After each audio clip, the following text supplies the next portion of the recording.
નમસ્કાર વિદ્યાર્થી મિત્રો, welcome to YouTube channel Ramesh Kaila.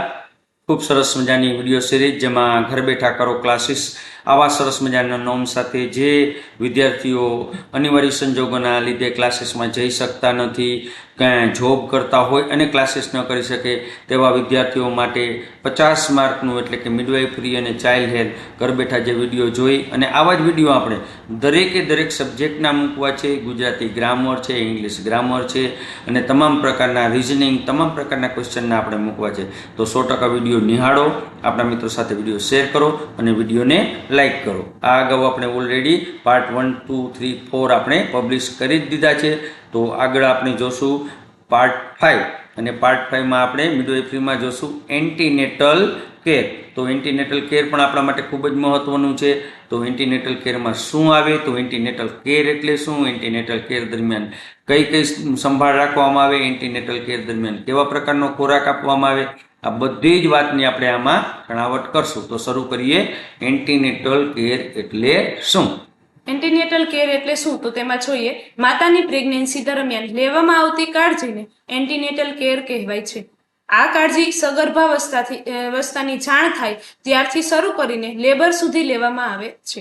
સામાન્ય રીતે આ સારવાર સગર્ભાવસ્થા પહેલા શરૂ થાય છે અને આખા સગર્ભાવસ્થાના સમય દરમિયાન સારવાર ચાલુ રહે છે. આપણને એમ થાય કે આમાં શું એમસીક્યુ પૂછે, પણ આમાં પણ એમસીક્યુ પૂછે કે ભાઈ એન્ટીનેટલ કેર ક્યારથી શરૂ કરીને ક્યાં સુધી લેવાની આવે નીચેના પૈકી. તો એ રીતે પણ પૂછી શકે, એમસીક્યુ ગમે તે રીતે પૂછી શકે. આપણો કોર્સ તમામ કમ્પ્લીટ કરવો જોઈએ. એન્ટીનેટલ કેરના મુદ્દાઓ જોઈએ, માત્ર મુદ્દા જોશું આપણે, જે અગત્યના મુદ્દા છે એની આપણે ચર્ચા કરશું. કે જેમાં છે પહેલા કે હિસ્ટ્રી, કે જેમાં general history, family history, environmental history, menstruation history, past history, present history અને મેરાઇટલ હિસ્ટ્રી લેવામાં આવે છે. બીજો મુદ્દો છે એક્ઝામિનેશન. તો એક્ઝામિનેશનમાં રૂટીન એક્ઝામિનેશન હોય, ફિઝિકલ એક્ઝામિનેશન હોય અને પ્રેગ્નન્સીને લગતી એક્ઝામિનેશન કરતા હોય. જે એક્ઝામિનેશન આપણે આગળના નવા વિડીયોમાં આપણે જોશું કે રૂટીનમાં શું હોય, ફિઝિકલ એક્ઝામિનેશનમાં શું હોય અને પાલ્પેશન આ તે એ છે એ પ્રેગ્નન્સીને લગતી તપાસ આવે. હવે આપણે જોશી ડાયટ કે ખોરાક. તો કે માતાને પોતાના રૂટીન ખોરાક ઉપરાંત નીચે મુજબનો ખોરાક વધુ ખોરાક લેવા માટેની સલાહ આપવી જોઈએ, કે જેમાં કેલેરી 300 કેલેરી મળવી જોઈએ. તો આ ખૂબ જ અગત્યનું છે કે એન્ટીનેટલ મધરને નોર્મલ માતા કરતાં કેટલી કેલેરી વધારે આપવી જોઈએ, તો 300 કેલેરી વધારે આપવી જોઈએ. ચોથો મુદ્દો છે રેસ્ટ એન્ડ સ્લીપ. તો ઓછામાં ઓછી 8 કલાક ઊંઘ લેવી જોઈએ, બપોરે 2 કલાક પણ આરામ કરવો જોઈએ. તો આવો મુદ્દો આપણે યાદ રાખવાનો છે. કેટલી કલાકની અંદર કરવાની, તો 8 કલાકની અંદર કરવાની. જેમાં પાંચમો મુદ્દો છે પર્સનલ હાઇજીન. પછી છઠ્ઠો મુદ્દો છે કે બોવેલ કેર, કે જેમાં રેસાવાળા ખોરાક, જેમાં તમામ પ્રકારની ભાજી લેવાની સલાહ આપવી જોઈએ. પછી છે એક્સરસાઇઝ, કે કસરત કરવા માટે માતાને કહેવું જોઈએ. પછી છે સેક્સ્યુઅલ રિલેશનશિપ, પહેલા ટ્રાઇમેસ્ટર અને છેલ્લા ટ્રાઇમેસ્ટર દરમિયાન સેક્સ્યુઅલ રિલેશન ન રાખવા કહેવું જોઈએ. ટ્રાવેલિંગ, તો ટ્રાવેલિંગમાં પણ એવી જ રીતે કે પહેલા ટ્રાઇમેસ્ટર અને છેલ્લા ટ્રાઇમેસ્ટર દરમિયાન ટ્રાવેલિંગ કરવું જોઈએ નહીં. ડેન્જર સાઇન જોવા ખૂબ જ જરૂરી છે, પણ પરીક્ષામાં બહુ પૂછાતા ન હોય આપણને. તો આવું આપણે ડેન્જર સાઇન જોવા નથી. તો આવા આપણે ડેન્જર સાઇન બહુ આપણને ડીપમાં નથી જવું, પણ આવા ડેન્જર સાઇન હોય, હાથે પગે સોજા આવે, માથું દુખે, ચક્કર આવે, આંખમાં ઝાંખપ આવે, વજાઇનલ ડિસ્ચાર્જ ઘણી વખત જોવા મળે, એબ્ડોમિનલ પેઇન થાય અને ઘણી વખત એવું પણ બને કે ફિટસ છે એ ફરકતું હોય નહીં, ક્વિકનિંગ જોવા મળતું હોય નહીં. તો આ ડેન્જર સાઇન કહેવાય. ત્યાર પછી છે કે સાયકોલોજીકલ સપોર્ટ, કે માતાને પ્રેગ્નન્સી દરમિયાન માનસિક સપોર્ટ આપવો જોઈએ. 12મું છે કે મધર ક્રાફ્ટ અથવા તો બેબી ક્રાફ્ટ કેવી રીતના રાખવો, એટલે કે માતાના કપડા અને બેબીના કપડાની કેવી રીતના એને પહેરવાની બધીની માહિતી આપવી જોઈએ. ઇમ્યુનાઇઝેશન છે, ઇમ્યુનાઇઝેશન શેડ્યુલમાં આપણે ઇમ્યુનાઇઝેશન જોશું કે એન્ટીનેટલ દરમિયાન કયા કયા ઇમ્યુનાઇઝેશન કેવી રીતે આપવાનું હોય એ આપણે ત્યારે વિગતવાર જોશું. ત્યારબાદ છે મેડિસિન. તો મેડિસિનમાં પણ તમને ખ્યાલ છે કઈ કઈ મેડિસિન આપવાની હોય. તો શરૂઆત જ ફોલિક એસિડથી કરવાનું હોય, પછી આપણે આયર્ન ફોલિક એસિડ આપીએ, પછી આપણે કેલ્શિયમ ચાલુ કરીએ, ટીડીના 2 ઇન્જેક્શન આપીએ, બરાબર, પછી આયોડાઇઝ સોલ્ટ આપીએ. તો આ બધી મેડિસિન કહેવાય. ત્યારબાદ છે રેકોર્ડ એન્ડ રિપોર્ટ, કે મમતા કાર્ડમાં તમામ વિગત બરાબર ભરવી જોઈએ. બરાબર, મમતા કાર્ડમાં તમામ વિગત ભરવાની, મમતા કાર્ડમાં નંબર લખેલા હોય, માતાને ડેમો કરીને બતાવવાનું, કેવી રીતે તમે 108 બોલાવશો એ પણ એને બતાવવું જોઈએ. અને ત્યાર પછી આપણે ખૂબ જ અગત્યનું અને વારંવાર પરીક્ષામાં પૂછાય કે એન્ટીનેટલ વિઝિટ. તો એન્ટીનેટલ વિઝિટ તો મસ્ટ છે, પાકી કરવાની જ છે. આઈડિયલી માતાને 7 મહિના સુધી દર મહિને ક્લિનિકમાં બતાવવા આવવા માટેની સૂચના આપવી જોઈએ. છેલ્લા 2 માસ દરમિયાન દર મહિને 2 વખત બતાવવા આવવા માટેની સમજણ આપવી જોઈએ. જો દરેક સ્થિતિ નોર્મલ હોય અને માતા ઘણી વખત ક્લિનિકમાં આવી શકે તેમ ન હોય તો તેને ઓછામાં ઓછી 4 વિઝિટ તો ફરજિયાત કરવા માટેની સમજણ આપવી જોઈએ. બહુ સરસ. તો પ્રથમ વિઝિટ ક્યારે લેવાની છે? 3 માસ પૂરા થાય ત્યારે. બીજી વિઝિટ 6 માસ પૂરા થાય ત્યારે. ત્રીજી વિઝિટ 8 માસ પૂરા થાય ત્યારે. અને ચોથી વિઝિટ 9 માસ પૂરા થાય ત્યારે. બરાબર. જો વધારાની મુલાકાત છે એ માતાના કન્ડિશન ઉપર આવે, પણ FHW કે ANMA એક મુલાકાત તો માતાના ઘરની લેવી જોઈએ, જેથી કરી અને તેને એન્વાયરમેન્ટલ હિસ્ટ્રી સારી મળી શકે. તો આ હતી મુલાકાત, અને મુલાકાત ખાસ યાદ રાખજો. પ્રથમ, બીજી, ત્રીજી અને ચોથી મુલાકાત. તો 4 મુલાકાતમાંથી એકાદી મુલાકાત 100% પૂછાયો. જર્ની ઓફ 1000 ડે, આવું તમને કદાચ પહેલી વખત તમે સાંભળ્યું હશે કે જર્ની ઓફ 1000 ડે એટલે શું, પણ તો માતા જ્યાંથી સગર્ભાવસ્થાથી શરૂ કરી અને 1000 દિવસ સુધી આપણે એની કેર લેવાની છે, ત્યારે માતા છે ને એ ફરી પાછી એની ટોટલ હેલ્થ છે એ રિસ્ટોર કરી શકે. તો આવી જે જર્ની છે, તો journey of first 1000 days of life, તો મધરની કેવી જર્ની હોય અને સાંભળજો, સરસ મજાનું છે, નિરાતે સાંભળજો. આમાંથી ઘણા બધા એવા પ્રશ્નો છે કે જે MCQના રૂપમાં પૂછાઈ શકે. ગર્ભાવસ્થાથી પ્રારંભ થાય છે અને જ્યારે બાળક બીજા જન્મ દિવસ પર પહોંચે છે ત્યાં સુધીનો સમય એટલે કે પ્રથમ 1000 દિવસ એ ઝડપથી શારીરિક વિકાસ અને જ્ઞાનતમ વિકાસનો સમયગાળો છે. કેવું ક્યાં સુધીનો? તો 1000 ડે એટલે સગર્ભાવસ્થાથી શરૂ કરી અને બાળકનો બીજો જન્મ દિવસ, પહેલો જન્મ દિવસ ને બાળકનો બીજો જન્મ દિવસ, તો ત્યાં એને કહેવાય 1000 ડે કહેવાય. પ્રથમ 1000 દિવસ સ્ત્રીની જીવનના ગર્ભાવસ્થા અને તેના બાળકના બીજા જન્મ દિવસની વચ્ચે તકનો એક અનન્ય સમયગાળો છે, જ્યારે જીવનભરમાં મહત્તમ સ્વાસ્થ્ય અને વિકાસ માટેની પાયો સ્થાપિત થાય છે. જેમ કે સમાજના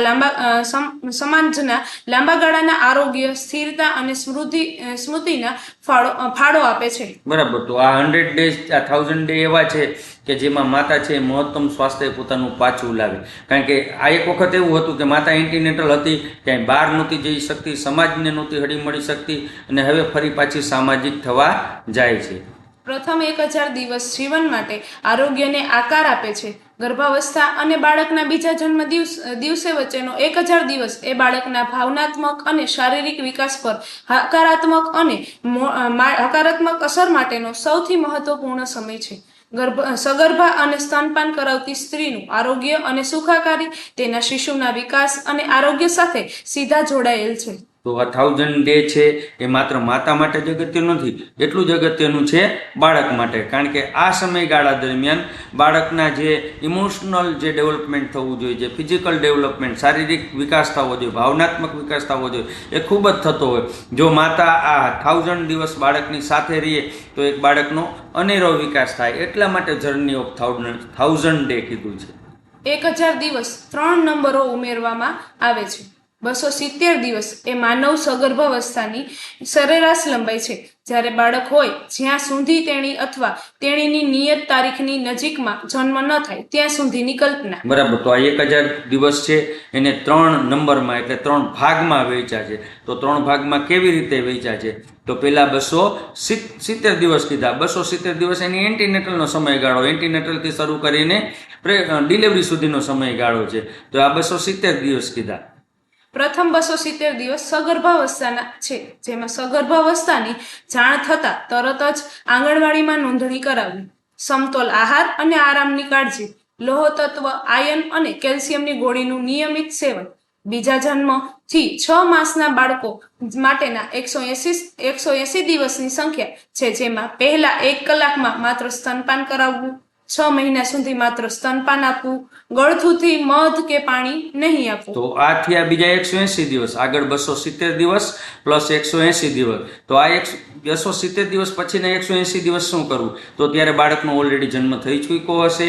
બાળકને જન્મ થઈ ચૂક્યો હોય તો એને પહેલા જ કલાકમાં breast feeding, exclusive breast feeding જેને કહેવાય કે બ્રેસ્ટ ફીડિંગ આપવાનું 6 મહિના સુધી માત્ર ને માત્ર સ્તનપાન, પાણી સુદ્ધા પણ આપવાનું નહીં. કોઈ પણ જાતના પ્રીલેક્ટિંગ ફીડ કહેવાય ગળથુથી, જેમાં મધ કે પાણી જેવું પણ કાંઈ આપવાનું ન હોય. તો આ હતી 180 દિવસની જર્ની.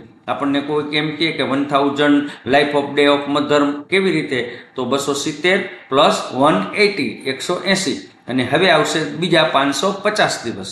બીજા 7 થી 24 માસના બાળકોના 550 દિવસો, જેમાં 6 મહિના પૂર્ણ થયા બાદ તરત જ ઉપરી આહારની શરૂઆત. ઉંમર મુજબ બાળકના આહારમાં વધારો કરવો જોઈએ. 2 વર્ષ સ્તનપાન અવશ્ય આપવું જોઈએ.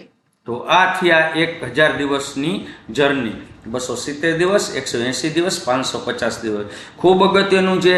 આપણને એમ લાગે કે આમાંથી શું પૂછાય, પણ ઘણી વખત જર્ની ઓફ ધ જે મધર છે એ પૂછાય તો આપણને ખ્યાલ આવે. 1000 દિવસની મુસાફરી દરમિયાન માતા પિતા એ એક હોવું જોઈએ. એટલે જેટલી માતાની જવાબદારી છે એટલી સાથે સાથે એને 1000 ડે પિતાની પણ જવાબદારી ગણી છે. કારણ કે પહેલા 1000 દિવસો છે એ સૌથી આરોગ્યપ્રદ દિવસ તરીકે અને સુરક્ષિત દિવસો કહેવાય. તો ખરેખર એ જાણકારી, એ કાર્યકારી જીવન છે એ ખૂબ શુભમય જીવન માટેના આ 1000 દિવસ છે.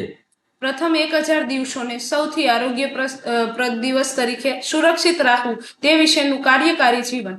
તંદુરસ્ત 1000 દિવસ 3 વસ્તુઓ એક સાથે વળી લે છે: પોષક આરોગ્ય, શારીરિક આરોગ્ય અને ભાવનાત્મક આરોગ્ય. બરાબર. તો અહીંયા ન્યુટ્રિશન કીધું, ફિઝિકલ હેલ્થ કીધી અને ઇમોશનલ હેલ્થ. ત્રણ હેલ્થ છે એ પેલા 1000 દિવસમાં 3 વસ્તુ છે એમાં પહેલી વરણી છે. તો એમાં શું આવે? જેમાં પ્રથમ ફેઝ તો કે પોષક આરોગ્યને રજૂ કરે છે. ત્યારબાદ બીજો ફેઝ ભાવનાત્મક આરોગ્યને રજૂ કરે છે.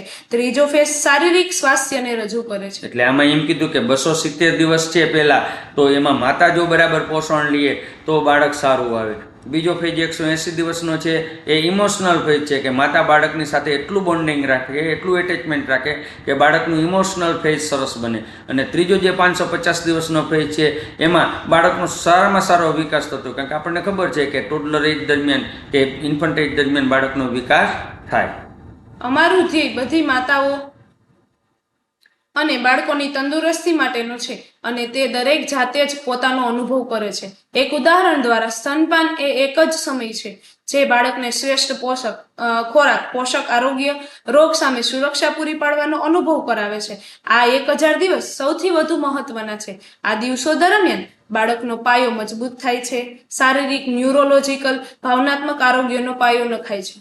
આ 1000 દિવસો માનવીના અન્ય સમય મર્યાદા કરતા વધુ મહત્વપૂર્ણ છે. તેમનું જીવન છે તે પ્રાથમિક શાળામાં વર્ષ કરતા વધુ મહત્વપૂર્ણ છે. તમારી પ્રેગ્નન્સી જર્નીમાં પ્રથમ પગલું તમારી પ્રેગ્નન્સીની યોજના. બહુ સરસ મજાનું. તમને એમ થાય કે આટલું બધું સરે લિટરેચર આપ્યું છે, મેડમે આટલું બધું લિટરેચર, પણ ખૂબ અગત્યના દિવસો છે. 1000 દિવસ આપણને પૂછે તો 1000 દિવસમાં આપણે શું કરવાનું છે, માતાની જર્ની કઈ છે, એ જર્ની માટે અગત્યનું છે. એટલે આપણે થોડો એમાં સમય લીધો છે. તો એવું ન સમજતા કે આ લિટરેટિવ છે આમાંથી કંઈ પૂછાય નહીં, પણ આમાંથી પૂછાય. બરાબર. 270 દિવસ, 180 દિવસ, 550 દિવસ ઘણી વખત પૂછી પણ શકે. હવે આપણે ગણશું EDD, એક્સપેક્ટેડ ડિલિવરી ડેટ. તો કેવી રીતે ગણાય, એની ફોર્મ્યુલા કોને આપી અને કેવી રીતે EDD કાઢી શકાય. આ પ્રમાણે માસિકના પ્રથમ દિવસમાં 9 માસ અને 7 દિવસ ઉમેરવામાં આવે છે. દાખલા તરીકે, જો માસિકનો પ્રથમ દિવસ LMP માં એટલે કે લાસ્ટ મેન્સ્ટ્રુએશન પીરિયડ ડેટમાં 20 માર્ચ 2024 હોય તો તેની EDD 27 ડિસેમ્બર 2024 થશે. આપણે જોઈએ તો છેલ્લી તારીખ એની 20 હતી, તો એમાં આપણે 7 દિવસ ઉમેરીશું તો 27 તારીખ આવશે. જ્યારે એનો માસ તો કે ત્રીજો મહિનો હતો, એમાં આપણે 9 મહિના ઉમેરવાના છે, તો એની તારીખ આવશે, એનો મહિનો આવશે 12મો મહિનો, અને 2024 તે જ વર્ષ આવશે 2024. તો આ રીતે આપણે EDD કાઢી શકીએ. EDD છે એ કાઉન્ટેબલ એક્ઝામ્પલ આવે તો આપણે EDD તો ફરજિયાત આપણને આવડી જ જાય. અને EDDનો મોટા ભાગનું એકેય પેપર એવું નથી કે જેમાં EDDનો ક્વેશ્ચન હોય નહીં. તો EDD આપણને આવડવી જ જોઈએ. કેટલાક સમજવા જેવા મિડવાઇફરીના શબ્દો છે કે જે આપણે આગળ સમજીશું. બરાબર. તો પેલું છે ગ્રેવિડા. ગ્રેવિડા કેને કહેવાય? તો ગ્રેવિડા એને કહેવાય કે સ્ત્રી કેટલી વખત ગર્ભધાન, ટૂંકમાં એનું યુટ્રસ કેટલી વખત ફર્ટાઇલ થયું છે તો એને કહેવાય ગ્રેવિડા. પછી એને એ આગળ એની પ્રેગ્નન્સી વધી હોય કે ન વધી હોય પણ એનું યુટ્રસ ફર્ટાઇલ થયું હોય તો એને કહેવાય ગ્રેવિડા.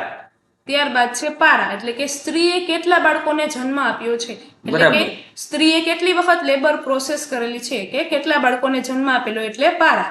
પ્રાઇમી ગ્રેવિડા, પ્રથમ વખત સગર્ભ અવસ્થા ધારણ કરે તો એને કહેવાય પ્રાઇમી ગ્રેવિડા. મલ્ટીગ્રેવિડા, કે જેમાં એકથી વધુ વખતની ગર્ભાવસ્થા, એને શું કહેવાય તો કે મલ્ટીગ્રેવિડા. પ્રાઇમી પારા, તો એક બાળકને જન્મ આપ્યો હોય પછી એ મૃત હોય કે જીવિત હોય પણ બાળકને જન્મ આપ્યો હોય, ડિલિવરી પ્રોસેસમાંથી પસાર થઈ હોય એક વખત તો એને કહેવાય પ્રાઇમી પારા. મલ્ટીપારા એટલે શું તો કે એકથી વધુ વખત ડિલિવરી કરેલી હોય તો એને શું કહેવાય મલ્ટીપારા. ગ્રાન્ડ મલ્ટીપારા છે, 4 થી વધુ જીવિત બાળકો હોય એને જન્મ આપ્યો હોય તો એને કહેવાય ગ્રાન્ડ મલ્ટીપારા. નલ્લીપારા એટલે કે યુટ્રસ પ્રેગ્નેન્ટ થયા પછી ફૂલ ટર્મ સુધી ન પહોંચે તો તેને નલ્લીપારા કહેવાય છે, એટલે કે એબોર્શન થયું હોય તો એને શું ગણાય તો કે નલ્લીપારામાં ગણાય છે. ઓકે, એવી જ રીતે નલી ગ્રેવિડા હોય કે ક્યારેય પ્રેગ્નન્સી જ ન રહી હોય, ક્યારેય સગર્ભાવસ્થા રહી જ ન હોય તો એને કહેવાય નલી ગ્રેવિડા. બરાબર. તો આપણે હવે જોશું કે ફંડલ હાઇટમાં ચેન્જીસ થાય તો કેવી કેવી વખતે ફંડલ હાઇટમાં કેટલા ચેન્જીસ થાય પૂછાય નહીં. બરાબર, એમસીક્યુના રૂપમાં ઘણી વખત ન પૂછાતું હોય પણ આપણે જાણવું જરૂરી છે કારણ કે આપણે મિડવાઇફરી ભણીએ છીએ, 50 માર્કનું મિડવાઇફરી છે તો જતું કરાય નહીં. તો થોડું આપણે જોઈશું કે સગર્ભાવસ્થા દરમિયાન સામાન્ય રીતે ફંડલ હાઇટ કેવી રીતે વધે. જોઈએ તો એન્ટીનેટલ પીરિયડ દરમિયાન ફંડલ ઊંચાઈ એટલે કે હાઇટ સામાન્ય રીતે પ્રથમ 18 થી 30 અઠવાડિયા દરમિયાન 1 સેન્ટીમીટર પર અઠવાડિયે પ્રમાણે વધતી હોય છે, એટલે કે 36 અઠવાડિયે તે સિફિસ્ટર્નમ સુધી પહોંચી જાય છે. 12મા અઠવાડિયે તે પેલ્વિસની બહાર નીકળી આવે અને 14મા અઠવાડિયે છે એ સિમ્ફેસિસ પ્યુબિસના ભાગને સ્પર્શ કરે છે. 16મા અઠવાડિયે યુટ્રસ ગોળાકાર થતું જાય છે અને એ અમ્બેલિકલ તથા સિમ્ફેસિસ પ્યુબિસના મધ્યમના ભાગે એટલે કે 1:3 લેવલ પર રહેલું હોય છે. 20મા અઠવાડિયે આ ગર્ભાશય છે એ નળાકાર બને, ઈંડા જેવો આકાર ધરાવે. અમ્બેલિકલની નીચે 2 આંગળી રાખીએ તો આપણને ત્યાં યુટ્રસ દેખાતું હોય. 24મા અઠવાડિયે જોઈએ તો તે અમ્બેલિકલની આગળ એટલે કે ફીલ થાય છે, એટલે કે અમ્બેલિકલ પાસે જ આપણે ફીલ થાય છે. 28મા અઠવાડિયે અમ્બેલિકલ અને જીફિસ્ટર્નમ એટલે સ્ટર્નમનો જે ભાગ છે આગળનો અહીંયા થાય અને નીચેના ભાગે 1/3 લેવલ ઉપર આપણને ફીલ થતું હોય.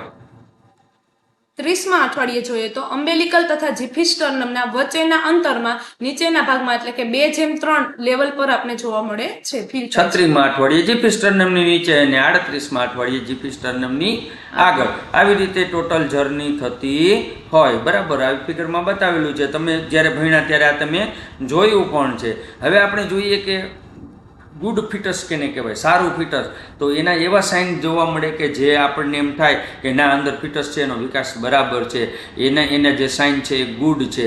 તો કોને કહેવાય ગુડ ફિટસ? જેમ જેમ ગર્ભાવસ્થાનો વિકાસ થતો જાય ને તેમ તેમ માતાના વજનમાં વધારો થતો જાય છે. ફિટસના હલનચલનને માતા અનુભવી શકે છે. આ હલનચલન ઓછામાં ઓછું દિવસમાં 10 વખત અનુભવાય છે. એફએસએચ નિયમિત અને મિનિટમાં 120 થી 160 પર બીટ પર મિનિટ હોય છે. આને કહેવાય ગુડ ફિટસ સાઇન. બરાબર, ક્વિકનિંગ હોય અને 120 થી 160 બીટ પર મિનિટ એફએચએસ હોય. હાઈ રિસ્ક માતા કેને જોખમી માતા આપણે કહેશું. જોખમી માતા આપણે ખાલી જાણવી જ છે કારણ કે ઘણી વખત આપણને પૂછે કોઈ કે નીચેના પૈકી જોખમી માતાનું સાઇન કયું છે તો આપણને ખબર હોવી જોઈએ. બરાબર, તો કેને કહેવાય જોખમી માતા? તો જોઈએ તો ફિટસની હલનચલન ક્રિયામાં બદલાવ આવે કે બિલકુલ બંધ જ થઈ જાય કે ફિટસની મૂવમેન્ટ આપણે જોયું કે સારી નોર્મલ પ્રેગ્નન્સીમાં ફિટસની મૂવમેન્ટ જોવા મળતી હતી, આમાં શું થશે ઓછી પણ થઈ જાય અથવા તો બંધ થઈ જાય છે. હિમોગ્લોબિનનું પ્રમાણ 10 ગ્રામ કરતા ઓછું હોય તો પણ જોખમી ગણાય. વજનમાં ઘટાડો થાય કે બહુ ઓછો વધારો જોવા મળે છે. બ્લડ પ્રેશર છે 140/90 140 થી 90 હોય mmHg, એટલે એનો મતલબ એવો થયો કે હાઇપરટેન્શન હોય. બરાબર, પ્રી એક્લેમ્સિયા અને એક્લેમ્સિયાની નિશાની હોય તો આવી વખતે પણ માતા જોખમી ગણાય. ફિટસની ઇન્ટ્રાયુટેરાઇનની ઉંમર કરતા યુટ્રસ મોટું કે નાનું હોય તો ત્યારે પણ જોખમી હોય છે. બરાબર, યુટ્રસ ઘણી વખત ઇન્ટ્રાયુટેરાઇન લાઈફ એની હોય 12 અઠવાડિયાની, દેખાય 20 અઠવાડિયાની હોય, મોલાર પ્રેગ્નન્સી હોય, બરાબર, વેસિક્યુલર મોલ હોય તો આવી વખતે એ અબનોર્મલ હાઈ રિસ્ક ગણાય. એમ્નિયોટિક ફ્લુઇડનું પ્રમાણ વધી જાય કે ઘટી જાય તો એ પણ હાઈ રિસ્ક પ્રેગ્નન્સીમાં ગણાય. બરાબર, ઓલીહાઇડ્રોમિનિયસ કહેવાય, પોલીહાઇડ્રોમિનિયસ હોય તો પણ એ ડેન્જર ગણાય. ફિટસનું અસામાન્ય પ્રેઝન્ટેશન હોય બરાબર. ફિટસનું અસામાન્ય પ્રેઝન્ટેશન એટલે બ્રીજ પ્રેઝન્ટેશન હોય, ફૂડ પ્રેઝન્ટેશન હોય, બરાબર. વર્ટેક્સ પ્રેઝન્ટેશન સિવાયના બીજા પ્રેઝન્ટેશન હોય તો એ પણ જોખમી ગણાય. પ્રાઇમી ગ્રેવિડામાં પૂરો સમય વીતી જવા છતાં હેડ એંગેજમેન્ટ ન થાય તો એને પણ આપણે જોખમી કહીએ છીએ. પૂરો ટાઈમ થઈ ગયો હોય, 38 અઠવાડિયા થઈ ગયા હોય, પણ હેડ નીચે આવતું જ હોય નહીં. વજાઇના અથવા તો સર્વિસ કે યુટ્રસમાંથી બ્લીડિંગ થતું હોય, સમય પહેલા ઘણી વખત લેબર પેઇન ચાલુ થઈ ગયું હોય, ઇન્ફેક્શન જોવા મળતું હોય, એન્ટીનેટલ પીરિયડ દરમિયાન કોઈ પણ સિસ્ટમની મોટી બીમારી હોય, ગમે કાર્ડિયાક બીમારી હોય, અસ્થમા હોય તો પણ એ ડેન્જર ગણાય. એન્ટીનેટલ કન્ડિશન સાથે કોઈ સામાજિક કે માનસિક પરિબળો સંકળાયેલા હોય, બરાબર. તો આ બધાય ડેન્જર ગણી શકાય. એન્ટીનેટલ મધરમાં ઘણા બધા ટેસ્ટ આવે, પણ એક આપણે એનએસટી જેને નોન સ્ટ્રેસ ટેસ્ટ કહેવાય, તો આવો ટેસ્ટ પણ કરવો પડે. ને આવો ટેસ્ટ શા માટે કરવાનો હોય એ આપણે જોવું જરૂરી છે. ઇન્ટ્રાયુટેરાઇન લાઈફ દરમિયાન ફિટસનું વેલ બીઇંગ જાણવા માટે અને ફિટસને પૂરતા પ્રમાણમાં ઓક્સિજન મળે છે કે નહીં તે જાણવા માટે કરવામાં આવતા ટેસ્ટને નોન સ્ટ્રેસ ટેસ્ટ કહેવામાં આવે બરાબર. છે. એનએસટી તો ઘણી વખત એનએસટી નું ફૂલ ફોર્મ પણ પૂછાય, નોન સ્ટ્રેસ ટેસ્ટ. ઓકે. તો હવે પછી આપણે આગળના વિડીયોમાં આપણે એબ્ડોમિનલ એક્ઝામની કેટલીક મેથડ જોશું, અને જેમાં તમને ખ્યાલ જ છે કે પાલ્પેશન છે, બરાબર, લેટરલ પાલ્પેશન છે, ફંડલ પાલ્પેશન છે, પોલ્યુક પાલ્પેશન છે, પેલ્યુક પાલ્પેશન છે, આ બધું જ આપણે આગળના વિડીયોમાં જોશું. પણ આ વિડીયોને આપણે અહીં પૂરું કરશું અને ભાગ 6 માં આપણે આગળ વધુ જોશું. તો મિત્રો ચોક્કસ વિડીયોને શેર કરજો, વિડીયોને લાઈક કરજો, જ્યાં પણ જરૂર જણાય ત્યાં કોમેન્ટ કરજો. ખૂબ ખૂબ આભાર, ધન્યવાદ.